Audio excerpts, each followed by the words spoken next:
Okay, let's take a deep breath and count our blessings. May the words of my mouth and the meditations of my heart be acceptable in your sight, O Lord, my strength and my Redeemer. All right, tonight is lesson 6. And lesson 6 is wealth of mind expresses itself in riches, which sounds really, really good to me. So all we have to do is be wealthy of mind. We know that prosperity means different things to different people. But we realize that in truth, that prosperity is not the possession of things, but it's the recognition of the supply that we have and our knowledge that we have access to that supply at all times. That supply is inexhaustible and it is all good.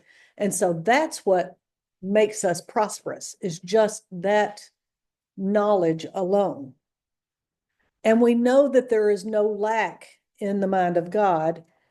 And because we know that, we should also take that on ourselves and not have any room for lack in our own minds.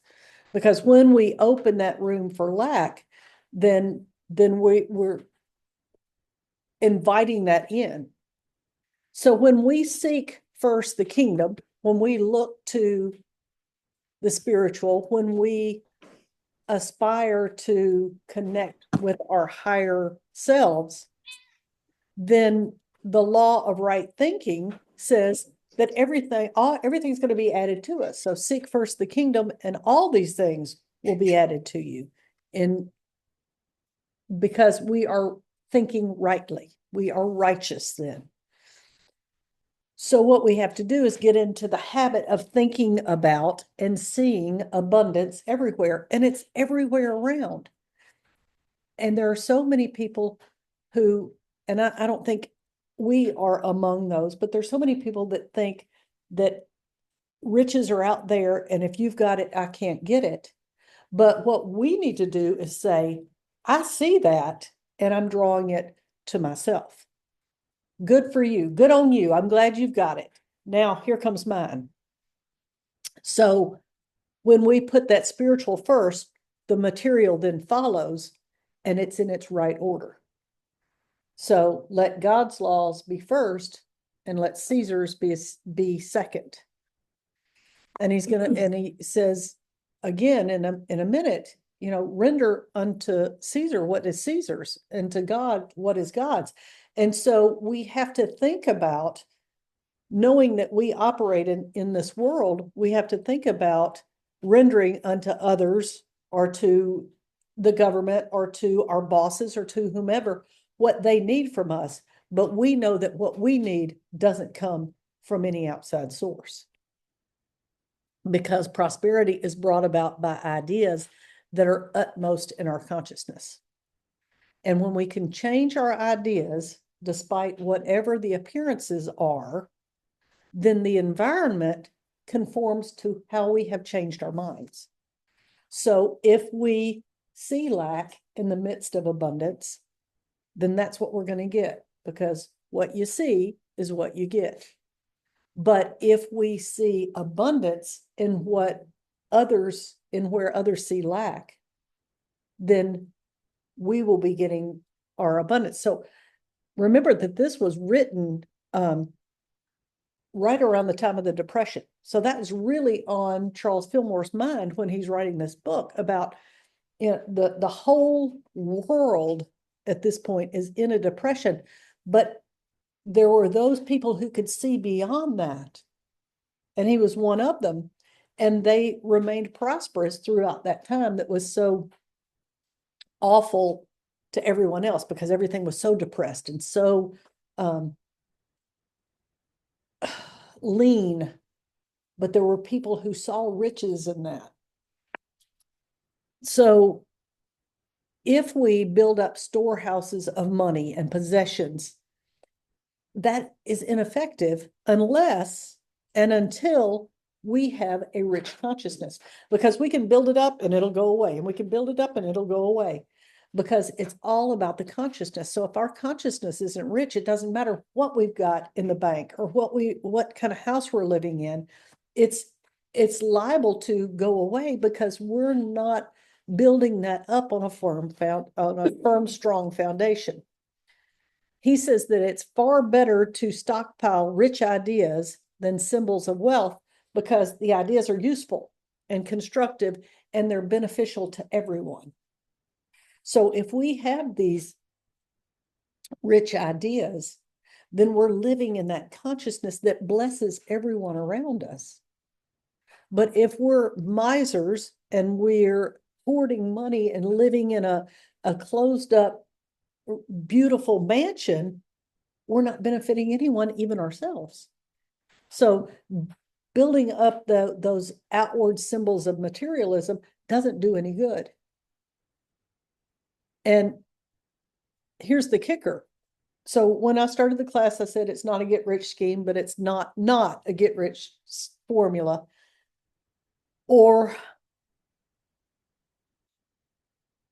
a way to amass riches, but an outer manifestation of riches may or may not follow when we build up that rich consciousness. And I said may or may not, but it will. It will, if that's what makes us more willing to give of ourselves, more willing to express in our divinity. Some people don't need that. So a rich consciousness without symbols of wealth is fine for the Dalai Lama. It's fine for Thich Nhat Hanh. Those people don't need that stuff. They are happy and content and constantly giving of themselves to others without needing that. And not that we need it, but it might make some people more giving, more free with their spiritual truth. So that's why I say may or may not follow. But even if it doesn't follow, there's a supply for every need. Every need is going to be met when we're rich in ideas. So it might not be the Maserati, it might not be the mansion on the hill, but every need is going to be met because we have the consciousness of that all-providing power that never fails, knowing that it's going to be there for us and be available to us. And when we know that our ideas have merit and we're confident in that law of supply, and we know that the law works at all times, then we can't help but attract the things that we need and the things that we want and the things that will make us move even higher in consciousness and grow more and be more giving and be more loving and be more of everything that's good. And this next statement that I'm about to say is one that Ann and I have been working on since I bought this truck. So we paid cash for this truck and it took our bank accounts down. I mean, we were used to seeing this large and it's like, oh, this is comfortable, oh, this feels good to have this much money in the bank. But there's no need to collect wealth. There's no need to amass that and hold on to it to ensure for future supply. And that's what we were doing is we've got this money in the bank. We're good. Oh, we need a heater. That's okay. We've got money in the bank. It's okay. Well, but it took our money down a little bit. And so we work together a lot of times talking about, what, we're rich and it's okay. And there's not many people that can pay cash for a vehicle, a new used vehicle. And we're still living in our house. We still have power. We still have everything that we need. Our freezer is full. Our bank accounts just dropped a little bit, but that's okay. But it takes a little bit of work and we're still working on it. We're not perfect yet. But the better we get at that, the more generous we can be with our possessions because we know that rich ideas are going to keep us in a constant stream of wealth and anything that we're going to need. If we have a compulsion to accumulate that wealth and think, but I got to build that bank account back up, then we're unbalanced because we're doing that from fear. And fear breeds that idea of lack. So when we work on that, then we're sucking that back. You know, when we work in that mindset of we got to build this back up because we may need it later, then we're working from a mindset of lack. And so what we're gonna get when we do that is lack. We're gonna start thinking, and it doesn't matter if we had $1 million in the bank or $3 in the bank. It's the same thing if you're in that mindset. Enough is never enough. And he calls this soul starvation. And I looked up how he defined that. And he said, when we live so wholly in the material that the body becomes a mere machine to be fed a stated quantity of bread and meat alone, utterly oblivious of the fact that there is a finer essence that requires food of a higher type, then your soul is starving. When you're living as though you're just a body and you have to eat and drink and get things and amass these things because what are we going to eat tomorrow? Then we forget that there's other food. Jesus called it, I have meat that you know not of. Because what he was talking about is communing completely with the divine. And when we skip that step, then our souls are starving for food. Our souls want that. They want that communion. They want that bread and wine, if you will, that the communion in the Catholic Church is supposed to be. It's supposed to be that taking in of that Christ consciousness, that appropriating that higher level of consciousness in ourselves and marrying or communing with the divine. And that's the food that we need. But we get so wrapped up in the day-to-day that we're thinking about feeding our bodies and not feeding our souls. He says it's neither a crime to be rich nor a virtue to be poor. And the sin lies in hindering the free circulation of wealth. So if we don't let things move to us and from us in a constant motion, then we're blocking that free movement. And that's the sin. So if we're wealthy, because we have a lot of possessions, but we don't ever give, we don't share with anyone, we block the flow. Or if we're poor and we don't accept what is freely given to us from the universe, from others, we're blocking the flow. Both of those things are wrong. So we have to be in that constant flow that he says only the universal human of spirit, the spiritual human, is in undisputed possession of all the products of nature. And it is to that universal being that God says, all that is mine is thine. So when we're in that space where we're recognizing who we really are, then we have possession of everything that is the Father's. Otherwise, we're just out in that far country where the prodigal son was. It's all waiting for us back here, but we've taken ourselves out of the equation. And Jesus knew that. He knew about the universal self. He was connected with his Christ consciousness, and he just took for granted that anything that he needed was already his. I mean, he didn't do anything, except say, maybe throw your net on the right side of the boat for a change. Or how about going and getting that coin out of the fish's mouth so that you can pay Caesar? Because he knew that stuff that was needed was already there. And when we're able to assume that attitude, when we're able to remember who we are and get in touch with that and relinquish our anxiety and doubt, which is difficult a lot of times for me. Now, the rest of y'all probably have this down pat.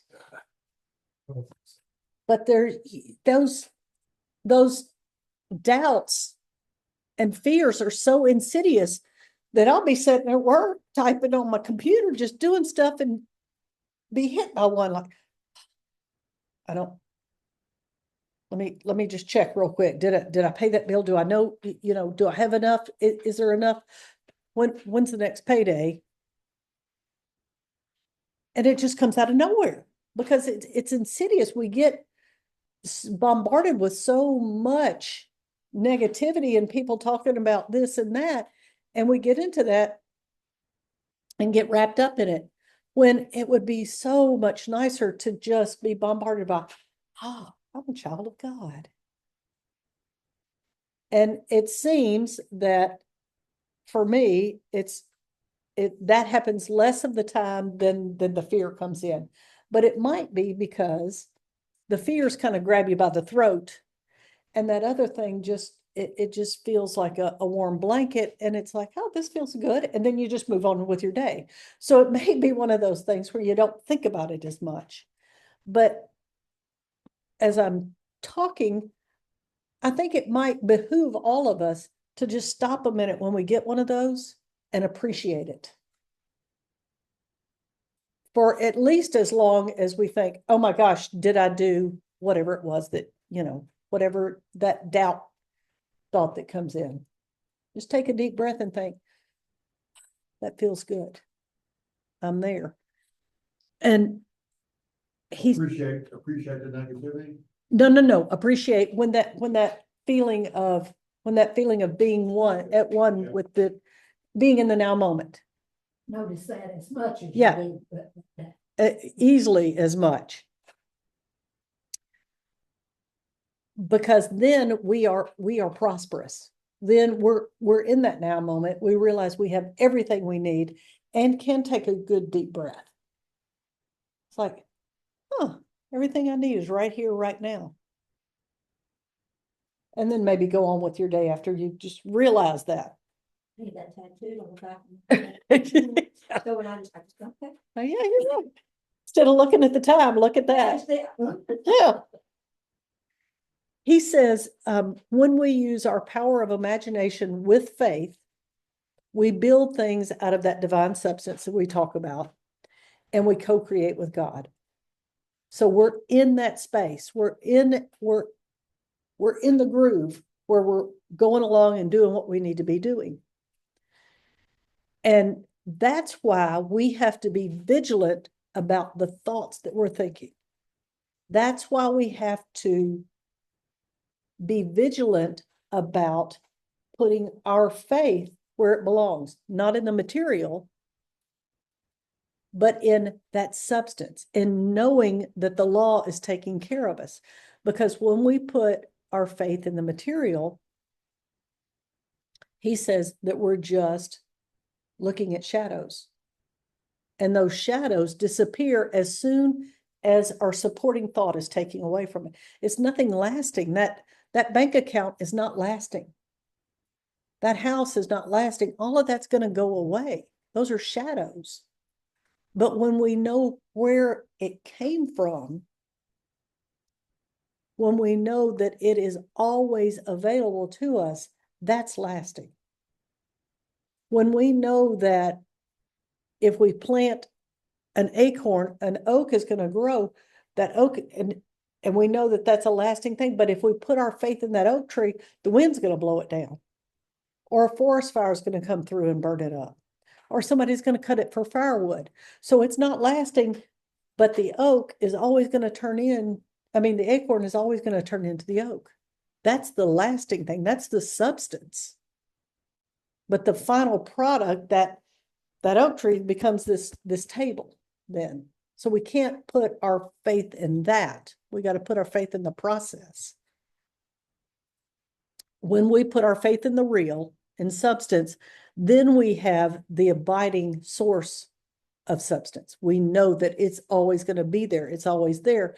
And he says that the real search that all of us are on is for God. Everybody, it doesn't matter what they think they're looking for, whether they think they want to be wealthy or healthy or secure or peaceful.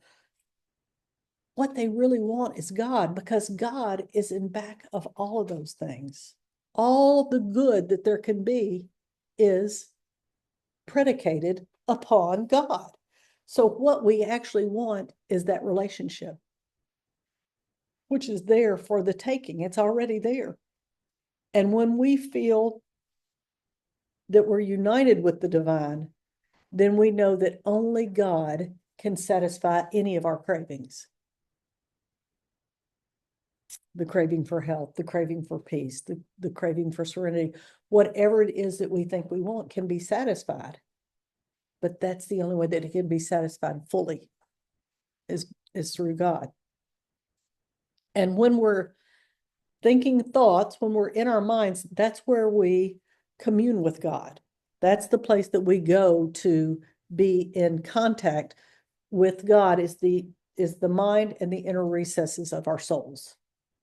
And since, we kind of know our minds are up here where we think, and our souls are somewhere, but maybe the heart space, whatever it is, when we go within, that's where we find the kingdom of heaven.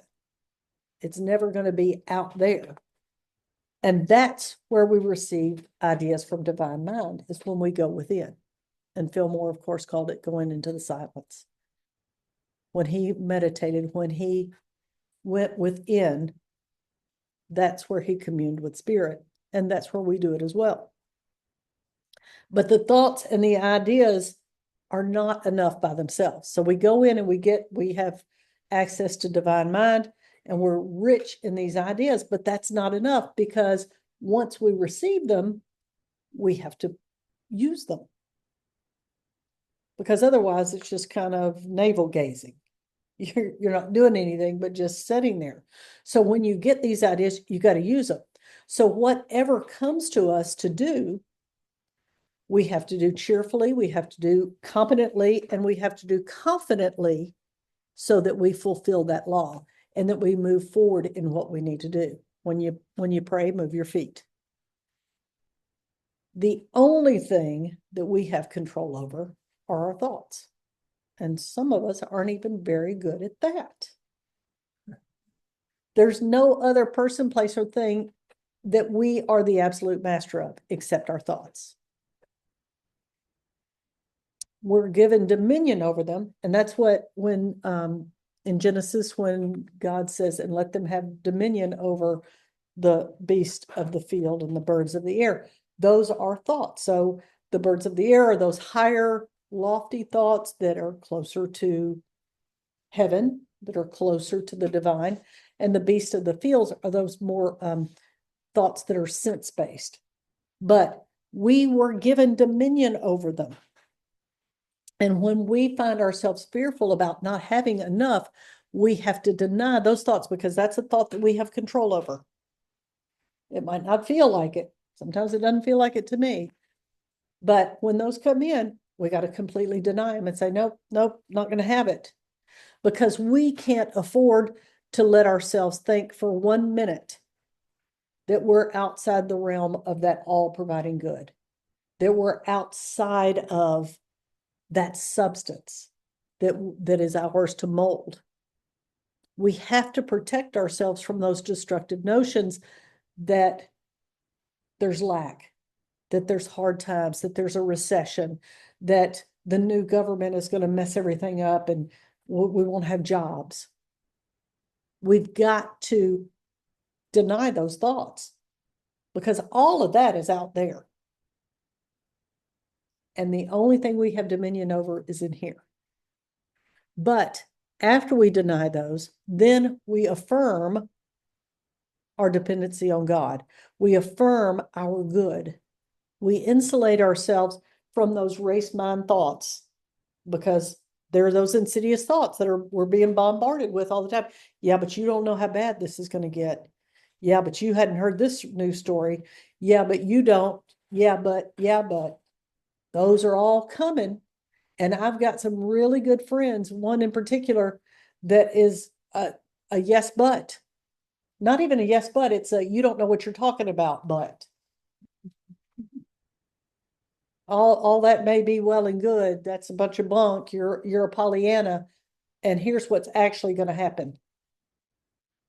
So we have to insulate ourselves from that because there's a lot of fear going on. There's a lot of fear. A lot of people are more afraid now than they were 2 weeks ago.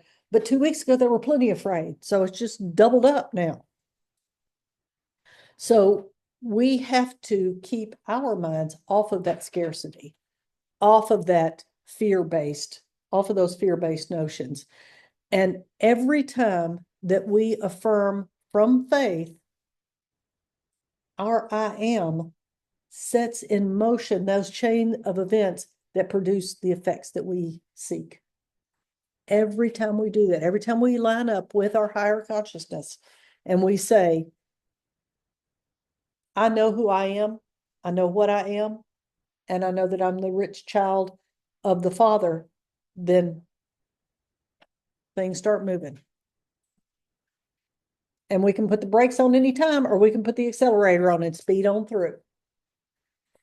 He says that no one is given the keys to the storehouse of God's wealth until they prove their faith and reliability. Then and only then are they allowed to go in and pass out the goods freely. He doesn't say that you're allowed to go in and get all the booty you want. He doesn't say that. He says only then are we allowed to go in and give out the goods freely. Because when we are in that space, we know we don't need to grab and get a hold of things. We know that it's all there. And here you have some. Here's some for you. Here's some for you. In the same way that God made us in his image, we make things in the image that we have in our minds. So when our minds aren't perfect, we outpicture imperfect things. And God is formless. So the image that God made us in is formless. It's not this body. It's formless, just like God. That perfect formlessness allows us to create forms in substance that we know is all around us and is without lack. It's always there. So if we fail to create, or if we create something that's less than perfect, which sometimes I do, then it's not because of the substance that we're working with, it's because of the thoughts that we have in our minds. It's because we had an imperfect image going in. We failed to use our law rightly. We failed to image correctly. When we refuse, he says, when we refuse to build prosperity. And that's what it is. It's refusing to build prosperity.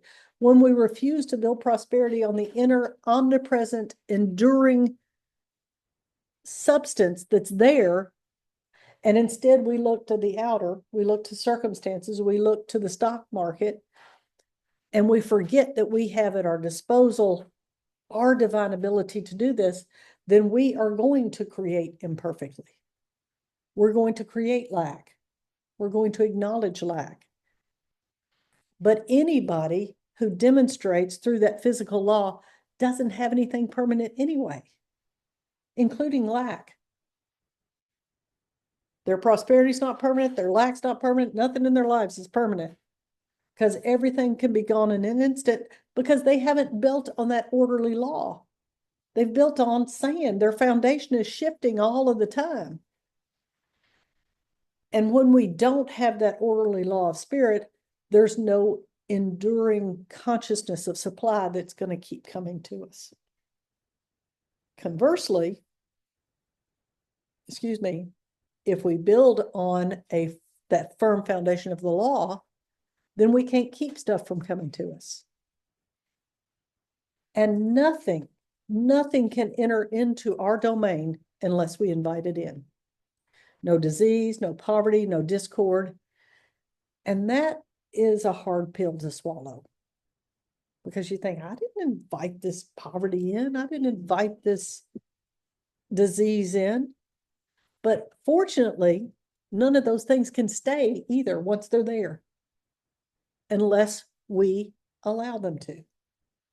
So it's all up to us to either never let them in, or once we have, say, change my mind, don't really want you here in the first place. So see ya. And we've got the power over our lives and over all conditions, but we have to learn those laws and we have to obey them. So if we run a stop sign, or every time we run a stop sign, we're not going to get a ticket or B, hit. Sometimes we just run a stop sign and we're okay. But sometimes when you run a stop sign and you don't obey that law, you have to pay a pretty harsh price. And sometimes when we don't obey because I seldom obey the laws of traffic or spiritual laws. And sometimes you can skate by when you're not obeying spiritual laws. And grace takes care of you anyway. Because, I've had some challenges about thinking, I just spent a lot of money taking those deep breaths. And yet I'm still okay because I can change my mind just like that and get back into that abundance consciousness and out of that lack consciousness. So you don't always have to pay when you break the law, but you never kind of really know when you're going to, because you've set into motion that cause that's going to have an effect. There will be an effect. He says all of our economic and social woes can be attributed to the selfishness of the sensation consciousness. And until we take control away from our senses and give it to our spiritual nature, there will continue to be disharmony and lack. So we have to lift up the serpent of sense, as Moses did in the desert, and control it in the name of Christ. So I had to look up the story about that because I didn't really remember it. It's from Numbers. So this is after they've left to Egypt and they're still wandering around in the desert. They spent a lot of time in that desert. And the people are getting grumbly. So, Moses took them out of slavery. They're in Egypt and they're in slavery and they're being mistreated. And he takes them out and walks them into the desert. Thank you very much. And at first it's like, okay, cool. Nobody's whipping us and we're not having to carry big, heavy rocks and build pyramids, but it's hot out here and the food is nasty. In fact, they say the food is really bad. So I'm summarizing here. I'm not reading it to you, but it says, for there is no food and no water, and we detest this miserable food. So they're all getting grumbly and they're mad. And so this makes the Lord, which is the law, angry, or the cause that they have set into motion brings the effect. And the effect is snakes come in and bite them. Now I say, quit your griping because I hate a snake. But they've got these serpents among the people and they bit the people so that many Israelites died. Well, then they go, we got to do something. People are getting snake bit. So they go back to Moses and they say, ask your Lord to please remove these snakes because we don't like them. And so Moses says, all right. So he goes and he prays, and the Lord says, the law says to him, I won't remove the snakes, but if you build a snake and hold it up, and if the people look at it, then if they get bit, they're not going to die. So he does. And he makes a serpent of bronze and puts it on a pole. And whenever a snake bites somebody, if the person looks at the serpent of bronze, they live. And when we do that, when we realize that, first of all, we're not following the law, So we're miserable and the food is terrible. If we realize that our angst is caused by these outside things and we look at it and we can name it, it's like, you know what? The fact that I am allowing this sense consciousness. So a serpent always represents sense. I think I forgot to tell y'all that. So that's a big part of the story. Back up. Serpent, snakes always represent sense. So when Adam and Eve are in the garden and Eve is tempted by sensation. So it's always our senses that are tempting us. So it's what we can taste, what we can see, what we can smell, what we can feel. So when we are tempted by our senses, when we get outside of that and we can look at it and go, oh yeah, sense consciousness, that's what that is, then we can save ourselves from it. So that's what that story is about. So he's saying if we lift up that sense consciousness and say, this is what it is, it's nothing. It's bronze. It's not even real. Then we can get past that and get back into the good graces of the Lord or the law. So then we're back together with the law. And we do that by eliminating all the negative thoughts that come into our minds, because those are coming from the senses. Those are coming from what we see and what we hear and what we feel. And when we look at our bank account and go, oh, this isn't as much as it was 3 weeks ago. Those are all senses. And that's what we're doing. So we get out of that, but we don't want to spend all of our time on those denials, so deny. Well, when we do that, we're killing snakes. Next story is the engineers who go into the swamp to drain it and get so busy killing alligators that they forget why they're there. Well, that's what we do when we go into these denials. Denials are just to move that out of the way and then move on to the next thing, which is affirming what we want, what we know to be true. So we don't spend all of our time in denials. We get a clear understanding of the substance that is available to us as heirs of the kingdom.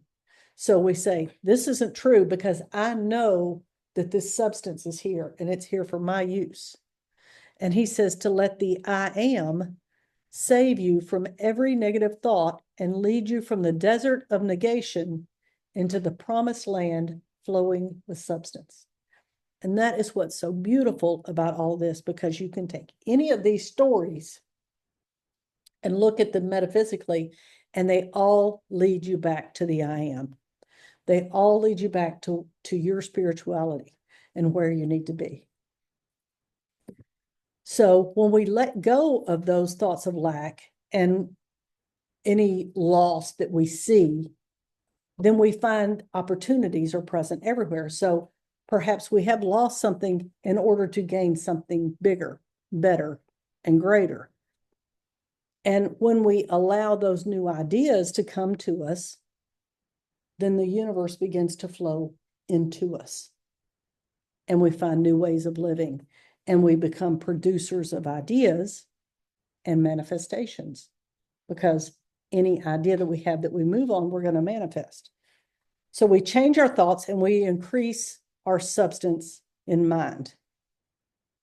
But we have to prepare mental receptacles for all of this substance. We've got to have a place for these ideas and the substance to work with. And so the next Bible story comes up, and that's the one about Elisha, which is a beautiful story. So I'm going to read this one to you. Now, the wife of a member of the company of prophets cried to Elisha, your servant, my husband, is dead, and you know that your servant feared the Lord, but a creditor has come to take my 2 children as slaves. Elisha said to her, what shall I do for you? Tell me, what do you have in the house? She answered, your servant has nothing in the house except a jar of oil. He said, go outside, borrow vessels from all your neighbors, empty vessels, and not just a few. Then go in, shut the door behind you and your children, and start pouring into all these vessels. When each is full, set it aside. So she left him and shut the door behind her and her children. They kept bringing vessels to her and she kept pouring.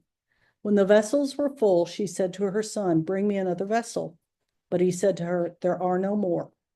Then the oil stopped flowing. She came and told the man of God, and he said, "Go sell the oil and pay your debts, and you and your children can live on the rest."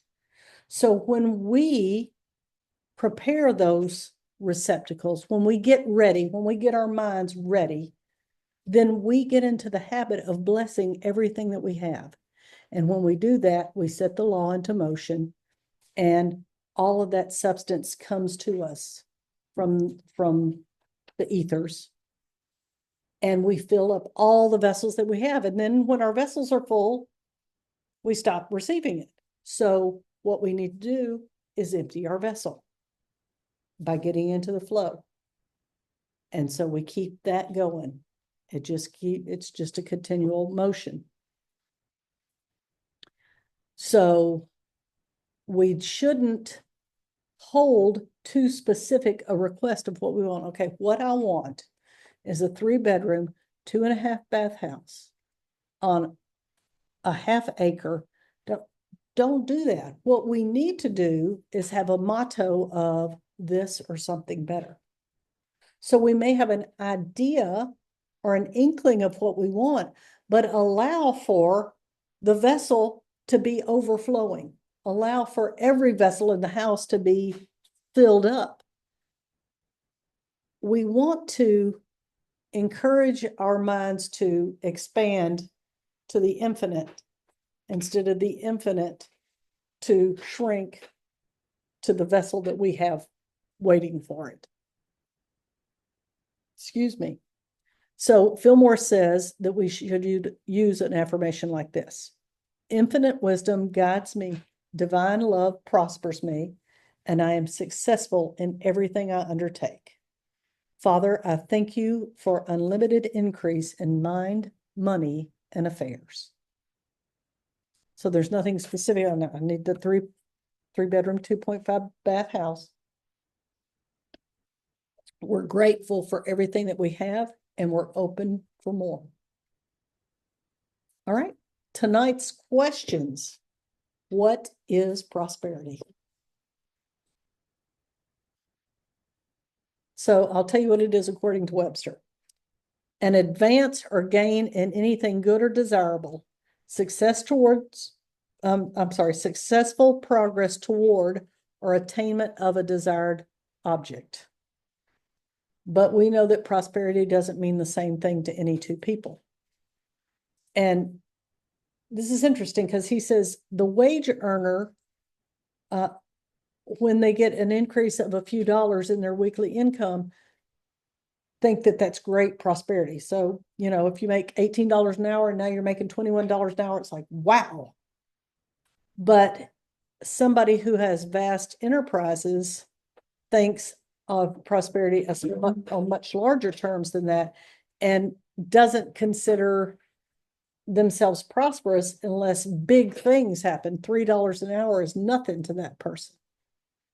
So in between those extremes, there's everybody else falls in there.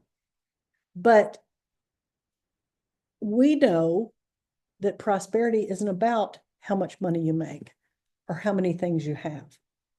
It's the recognition of the ideas in divine mind and knowing that we have the ability to mold things from that substance, from ideas. Then he says, explain the prosperity law that Jesus gave. Anyone? Bueller?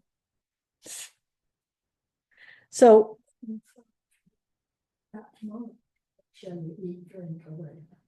that's right. It's basically the same story of the manna in the desert. Yes.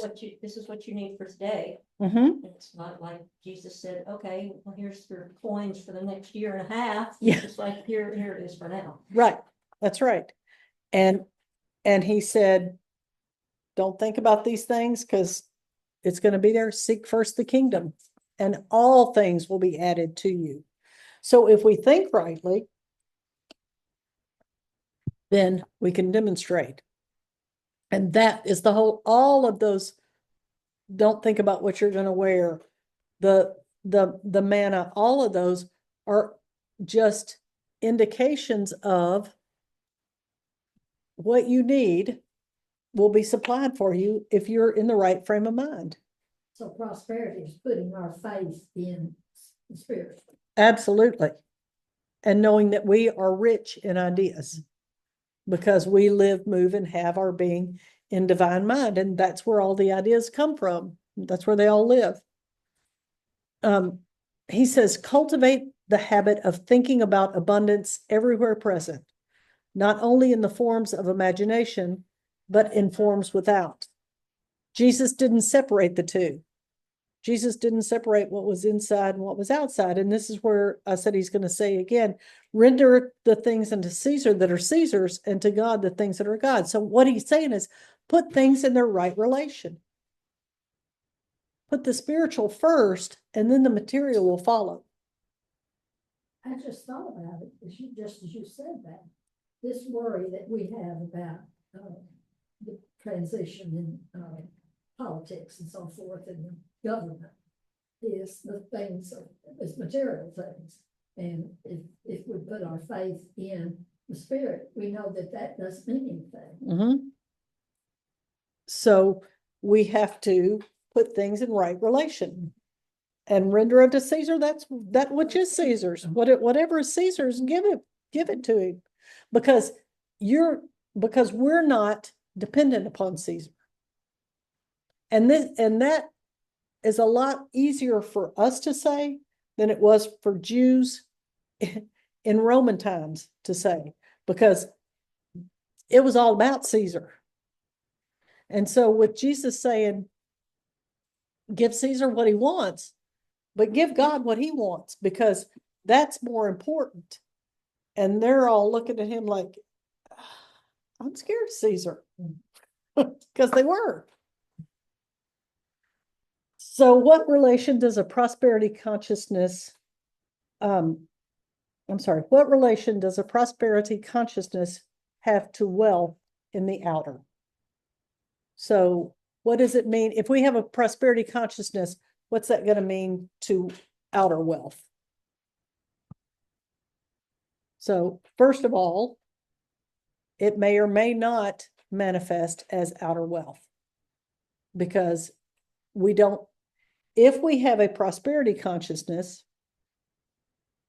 it's all about knowing that we are supplied. We have our manna, our daily bread, however you want to call it. We know that the supply is there. So we're not dependent upon that outer wealth. So while we might want the Mercedes or the mansion on the hill, we're not dependent upon that, because we know that we are rich in ideas. We know that we're rich in the spirit. So he says, people come into riches suddenly without building up a prosperity consciousness, and they soon depart from their money. Those who are born and bred to riches usually have plenty all their life, even though they never make an effort to earn a dollar for themselves. This is because the ideas of plenty are so interwoven into their thought atmosphere that they are a very part of themselves. And that's interesting to think about. They have the prosperity consciousness in which there is no idea of any condition under which the necessities of life could be lacking. So they don't even, and yet a lot of them aren't rich or live in fear that those things are going to go away. And that's interesting. It's everything is present anyway. You would just be, with the conscience, you just be aware that it's present. And I think what it is the spiritual man that you spoke of. Originally, there's no lack there. It's just total abundance. So we misidentify ourselves as this, when in all actuality it's this. The one that sees the negative thought comes in, or is aware that there's a negative thought, that's who you really are. You're not the negative thought. You're not the thinker of the thought, or the one that's trying to solve the thought. You're the one that sees the thought that came in. And there's really no need for you Cause you'll be there after the thought's gone. Right. You'll still be present. That's right. That's a good way to put it. Absolutely. Absolutely. What is the sin of riches? And is it a sin to be rich? He says, the accumulation of riches, as has been explained, is futile unless it is the outgrowth of a rich consciousness. So that's what we're saying. We can have that, we can have riches, but it has to be, for them to be enduring, it has to be the outgrowth of this consciousness of prosperity. Or else it's here today and gone tomorrow. It's futile. The accumulation of rich ideas that are useful, constructive, and of service to the well-being of all is what we strive for. The outer manifestations of riches may follow, or it may not, but the supply for every need will be forthcoming because the man of rich ideas has confidence in an all-providing power that never fails. He may not have an extra dollar, but his ideas have merit and he has confidence. And a combination like that cannot fail to attract money to carry him forward. That's true riches. But the sin of riches is not in the possession, but in the love of money or in the love of tangible items. And that leads to material selfishness, which leads to soul salvation, which we talked about, where the soul is literally starving to death for those rich ideas that we're swimming around in, for that rich consciousness that we live in, and we won't feed it. We're too busy trying to get those things that the sense consciousness wants us to have. What is the only thing that can satisfy human longing, and where is it found? And he said, the only thing people really want is God. That's the only thing. That's what when we think we're looking for something else, when we think we're looking for security, or when we think we're looking for love, or we think we're looking for wealth, what we're really yearning for, what we're longing for, is that relationship with God. Pardon me. And we mistake it for these other things, and things that we've been told that we should want. You know, you really need a relationship. You really ought to be you really ought to have this. Well, you really should have these kind of clothes, or all those things that come to us from the outside. All those snakes that are biting us, confuse us and make us think that's what we're after, instead of that relationship with God. He says the place where we meet God should be made so sure and so pure that we can never mistake his voice or be hidden from his face. This place we know as the mind, the inmost recesses of the soul. The kingdom of the heavens is within us. Like what people I think really looking for are security, confidence, to feel as though they are a part of something bigger. Mm-hmm. And they keep trying to get it from all of these other things. Get it from the money, get it from the relationships, get it from the kids, get it from my degrees, whatever. They're still searching for that thing that will fill them. That's right. It was temporary, just for a moment, time, place. Like a kid on Christmas morning, oh wow, look at that. And then, an hour later, it's like I'm bored. playing with the thing I got last year. Yeah, or I'm bored. I got nothing I'm bored, to I do. didn't get anything. Because that's all external. It's not filling that need within us. And we know that yearning is there. And it's funny how it's there and we don't know what it's for. It seems like that should be obvious, but it's not. We've covered it up so much with so many things in the outer world, in the sense consciousness that we, yeah. And when you see it, and like that's what you want, adulation, you want that response or whatever it is, and it feels good just for that That's really just God that feels good. It wasn't have anything to do with it. Yeah, You just allowed yourself to connect. You have to Right. associate with that. That's So right, and we- always you're chasing that all the way. we've made a false association, exactly. Spiritual mouth. Mhm. So over what are we given dominion by the Creator? There's only one thing, our thoughts. That's right. And how can we master our fear of financial lack? This is a good one. If you're fearful that you will not be provided with the necessities of life for tomorrow, next week, or next year, or for your old age, do not allow yourself for a moment to think of something that must be outside the realm of all careful, all providing good. You know, even from your outer experience, that the universe is self-sustaining and that its equilibrium is established by law. And we do know that. The same law that sustains all sustains you as a part. Claim your identity under that law, your oneness with the all, and rest in the everlasting arms of cause, which knows nothing of lack. If you're in a condition of poverty, this attitude of mind will attract to you opportunities to better your condition. Insulate your mind from the destructive thoughts of all those who labor under the belief in hard times.